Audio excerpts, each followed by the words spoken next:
Hello দর্শক, একদিকে আম্পায়ারের দুর্নীতির সমালোচনা আর অন্যদিকে সাকিবের পারফর্ম নিয়ে শুরু হয়েছে তুমুল সমালোচনার ঝড়।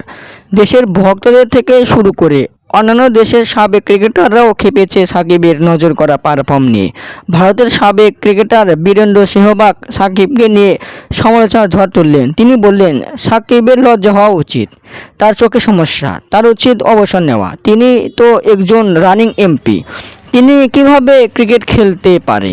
ব্যাটিং বোলিং কিছুই পারে না। দিন দিন আরও ব্যর্থতার পরিচয় দিচ্ছেন তিনি। সে যদিও খেলে তাহলে তার লেভেল বুঝে খেলা উচিত। দক্ষিণ আফ্রিকার বিপক্ষে সাকিবের ব্যাটিং দেখে মনে হচ্ছে কাণ্ডজ্ঞানহীনের মতো। তিনি আরও বলেন, সাকিব কীভাবে দলে জায়গা পায়?